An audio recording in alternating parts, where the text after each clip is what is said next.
আপনি জানলে অবাক হবেন যে স্কিন কেয়ারের একটা ইনগ্রেডিয়েন্ট আছে যে ইনগ্রেডিয়েন্টটা আপনাকে ইনস্ট্যান্টলি আপনার স্কিনটাকে পাল্পি, টাইট এবং একই সাথে একটা ইউথফুলনেস নিয়ে আসতে সাহায্য করে এবং সেই ইনগ্রেডিয়েন্টটা হচ্ছে নান other than but hyaluronic acid. আজকে আমরা কথা বলবো হ্যালুরনিক অ্যাসিড নিয়ে এবং কিভাবে এটা আপনার স্কিন কেয়ার আপনারা ইনকর্পোরেট করতে পারেন, এর বেনিফিটস গুলো কি কি এবং কি কি এক্সপেকটেশন নিয়ে আসলে আপনার হ্যালুরনিক অ্যাসিডটা স্কিন কেয়ারে ইনকর্পোরেট করা উচিত, কাদের জন্য করা উচিত, কেমন রেজাল্ট এতে পাবেন। এবং আমার অন্যান্য ভিডিওর মতো আজকের ভিডিওতেও আমি science based dermatologist recommended tested কিছু ইনফরমেশন শেয়ার করব যেগুলো অবশ্যই ফলো করলে আপনার স্কিনটাকে অনেক বেশি ইউথফুল রাখা সম্ভব শুধুমাত্র হ্যালুরনিক অ্যাসিড ব্যবহারের মাধ্যমে। Welcome back to style with me by Sajia and today without any further adieu let's get started. প্রথমেই চলুন ছোট করে জেনে নেওয়া যাক হ্যালুরনিক অ্যাসিড জিনিসটা কি। আমরা প্রচুরের নাম শুনেছি কিন্তু অনেকেই হয়তো জানি না যে হ্যালুরনিক অ্যাসিডটা হচ্ছে একটা প্রোটিন, খুবই রিমার্কেবল প্রোটিন বলতে পারেন, যেটা আমাদের শরীরের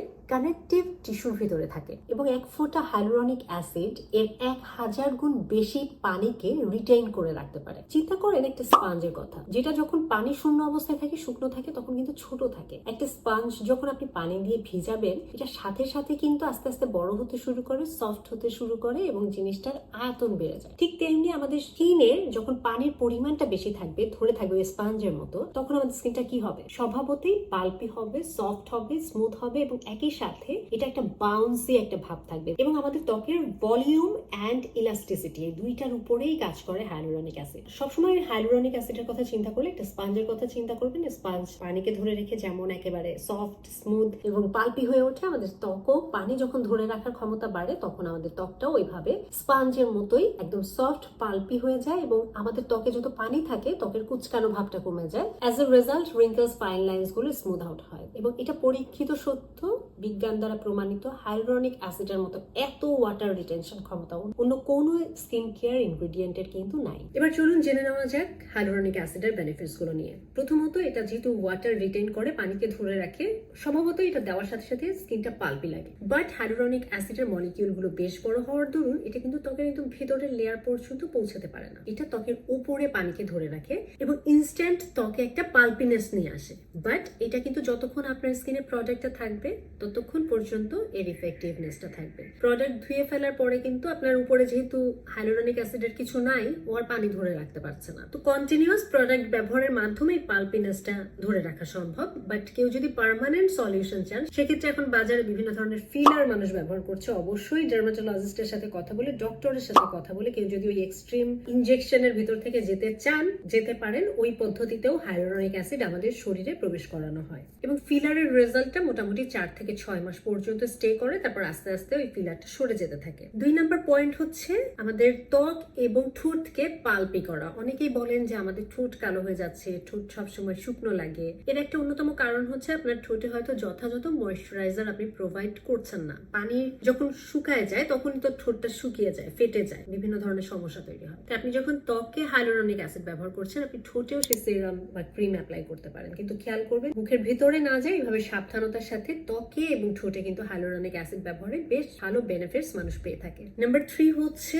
ফাইন লাইন্স কে কমাতে সাহায্য করে। আমাদের ফাইন লাইন্স, রিঙ্কেলস এগুলো আসে স্কিন ডিহাইড্রেশনের দরুন। স্কিন শুকিয়ে যখন যায় তখন ওই ফাইন লাইন্স, রিঙ্কেল গুলো অনেক বেশি প্রমিনেন্ট মনে হয়। আপনি একটা কাপড়ের সাথে চিন্তা করেন, একটা ভেজা কাপড় যেমন টান টান থাকে, কাপড়টা শুকাতে থাকে, আস্তে আস্তে কিন্তু রিঙ্কেলস গুলো দেখা যায়, কুচকানো ভাবটা চলে আসে। ঠিক তেমনি আমাদের স্কিন যখন পানি থাকবে অটোমেটিক্যালি এটা পাল্পি লাগবে, ফাইন লাইন্স, রিঙ্কেলস গুলো স্মুথ লাগবে। যখন পানিটা চলে যাবে, ডিহাইড্রেটেড হয়ে যাবে, সেগুলো কুচকে যাবে। তো পানিটাকে ধরে রাখার অসামান্য কাজটা হ্যালুরনিক অ্যাসিড করে থাকে। আরেকটা বেনিফিটস হচ্ছে হ্যালুরনিক অ্যাসিড যদি আপনি মেকআপের আগে ব্যবহার করেন, স্কিনে কিন্তু মেকআপটা বসতে অনেক সাহায্য করে। ফাইন লাইন্স, রিঙ্কেলস গুলো স্মুথ আউট হয়, ক্রিজ কম পড়ে। লিপস্টিক অ্যাপ্লাই করলে ওই যে চ্যাপ লিপড যে একটা ফিল আসে ওইটা থাকে না, মানে পাল্পি একটা ফ্রেশনেস কাজ করে যদি আপনি মেকআপের আগে হ্যালুরনিক অ্যাসিড ব্যবহার করেন। 5 নাম্বার পয়েন্টটা হচ্ছে এটা ময়েশ্চারাইজারটাকে অ্যাবজর্ব করতে খুব ভালো সাহায্য করে। আপনি চিন্তা করেন একটা বাগান, যে বাগানে মাটিতে পানি দেওয়া হয় নাই, একদম শুকনো কাঠ হয়ে আছে মাটি। সেই মাটিতে যদি আপনি ইনস্ট্যান্ট কিছু পানি ঢেলে দেন, ওই পানিটা কিন্তু ভেতরে অ্যাবজর্ব হবে না, সময় লাগবে। উপরের লেয়ার আস্তে আস্তে ভিজতে ভিজতে নিচের দিকে যাবে। কিন্তু এমন কোনো বাগান যদি থাকে যেটার মাটি অলরেডি ভেজা ভেজা, সেখানে আপনি যদি পানি দেন, খুব দ্রুত পানিটা অ্যাবজর্ব হয়ে যাবে। সিমিলারলি আমাদের ত্বকে যখন আমরা হ্যালুরনিক অ্যাসিড অ্যাপ্লাই করি, অলরেডি আমাদের স্কিনটাকেও পাল্পি, স্মুথ এবং সফট করে রাখে। এরপরে যখন আপনি ময়শ্চারাইজার দেন, ময়শ্চারাইজারটা খুব দ্রুত স্কিনে অ্যাবজর্ব হয় এবং ময়শ্চারাইজারের কার্যকারিতা অনেক বেড়ে যায়। তো এটা একটা খুবই গুরুত্বপূর্ণ টিপস যে হাইলুরনিক অ্যাসিড সিরাম ব্যবহারে ময়শ্চারাইজারের কার্যক্ষমতা অনেক বেড়ে যায়। Nice, right? হাইলুরনিক অ্যাসিডের আরেকটা খুবই চমৎকার দিক হচ্ছে এর শেলফ লাইফ। অন্যান্য সিরাম যেমন ভিটামিন সি, আপনি রেটনল, পেপটাইড, এগুলো শেলফ লাইফ কিন্তু ছোট। বাতাসে বা রোদের সংস্পর্শে আসলে শেলফ লাইফটা মানে কার্যকারিতা, ইফেক্টিভনেসটা দ্রুত নষ্ট হয়ে যায়। কিন্তু হাইলুরনিক অ্যাসিড সিরামটার কিন্তু শেলফ লাইফটা বেশ লঙ্গার টাইম থাকে। মধুর মতো, মধু যেমন অনেক ভালো প্রিজারভেটিভ, হাইলুরনিক অ্যাসিড ইটসেলফ অনেক ভালো প্রিজারভেটিভ সর্ট অফ থিং। এই ইনগ্রিডিয়েন্টটা নষ্ট হওয়ার প্রবণতাটা কম থাকে, অনেকদিন পর্যন্ত রেখে ব্যবহার করা যায়। বা 6 মাসও যদি একটা প্রোডাক্টের মেয়াদ থাকে, দেখা যায় একটা ভিটামিন সি শেষের দিকে ইফেক্টিভনেস ভালো থাকে না, অক্সিডাইজড হয়ে যায়। হাইলুরনিক অ্যাসিড সিরামের ক্ষেত্রে কিন্তু এই সমস্যাটা নেই। আরেকটা গুরুত্বপূর্ণ বিষয় কি, আমাদের ত্বকে যে হাইলুরনিক অ্যাসিড অটোমেটিক্যালি প্রডিউস হয় বা থাকে, এটা কিন্তু বয়সের সাথে সাথে কমতে থাকে। একটা তেল ভরা গাড়ির কথা চিন্তা করেন, আস্তে আস্তে গাড়িটা যত চলে ফিউয়েলটা তত কনজিউম হয় এবং আস্তে আস্তে তেলের পরিমাণ কমতে থাকে। ঠিক তেমনি আমাদের বয়সের সাথে সাথে আমাদের কোলাজেন প্রোডাকশনটা কমে যায়, আমাদের ত্বকের কানেকটিভ টিস্যুতে হাইলুরনিক অ্যাসিডের পরিমাণ কমে যায়। তখন যদি বাইরে থেকে আমরা এক্সট্রা একটা বুস্ট দিতে পারি সিরামের মাধ্যমে, এটা কিন্তু আমাদের ত্বকের এইজিং প্রসেসটা এটাকে স্লো ডাউন করতে সাহায্য করে। রিঙ্কেলস, ফাইন লাইনস গুলো আপনি যত স্মুথ রাখতে পারবেন, সফট রাখতে পারবেন, ওইটা বসে যাওয়ার প্রবণতাটা কম থাকে। ওটা দৃঢ়ভাবে যে রিঙ্কেলস, ফাইন লাইনস ফর্ম করে সেটা ফর্ম করতে প্রতিহত করে। তো এইজিং এই প্রসেসটাকে স্লো ডাউন করতে হাইলুরনিক অ্যাসিড খুব ভালো কাজ করে। এবার অনেকেই জিজ্ঞাসা করেন যে হাইলুরনিক অ্যাসিডের কি কোনো সাইড ইফেক্টস আছে কিনা।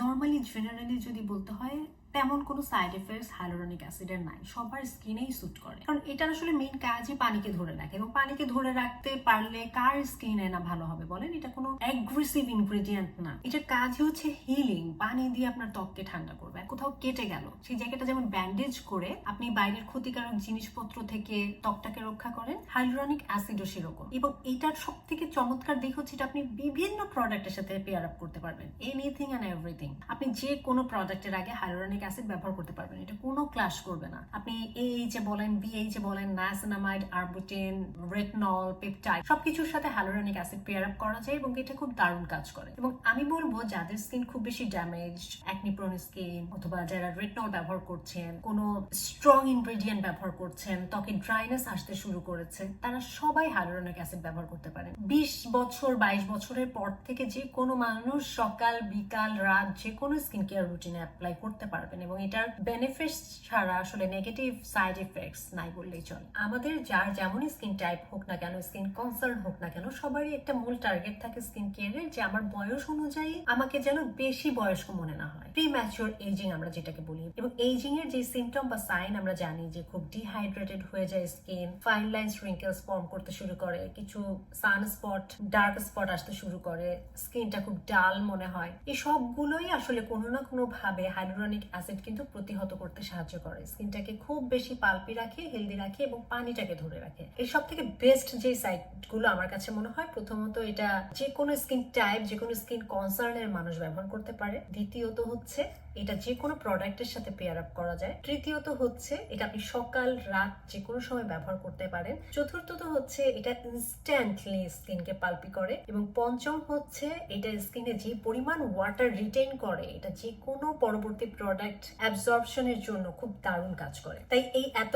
বেনিফিটস থাকার জন্য আমি হাইলি রেকমেন্ড করব আপনাদের স্কিন কেয়ার রুটিনে AM বা PM এ একটা হাইলুরনিক অ্যাসিড সিরাম অবশ্যই ইনকর্পোরেট করা উচিত সবারই। প্রিম্যাচিওর এজিংটাকে যদি স্টপ করতে চান এবং স্কিনের ওয়াটার রিটেনশনটাকে যদি আপনারা ঠিকঠাক রাখতে চান, এর কোনো আসলে বিকল্প নাই, এর সাবস্টিটিউট নাই। খুবই দারুণ একটা ইনগ্রেডিয়েন্ট। যে কোনো ভালো ব্র্যান্ডের অরিজিনাল যে কোনো একটা হাইলুরনিক অ্যাসিড সিরাম স্কিন কেয়ারে ইনকর্পোরেট করলে লং রানের একটা ভালো বেনিফিটস আপনি দেখতে পারবেন। এটা ডার্মাটোলজিস্ট রেকমেন্ডেড, ক্লিনিক্যালি প্রুভেন, বিজ্ঞানের কথা, এটা অস্বীকার করার কোনো উপায় নাই। সো আপনারা যদি অলরেডি হাইলুরনিক অ্যাসিড সিরাম ব্যবহার করে থাকেন, কে কোন ব্র্যান্ডের ব্যবহার করছেন অবশ্যই আমাকে লিখে জানাবেন, এবং কে কেমন রেজাল্ট পাচ্ছে সেটা জানাতেও ভুলবেন না। That's all for today. See you on my next video. Till then, stay fine, stay safe, and spread the word. Thanks for watching. Take care. Goodbye.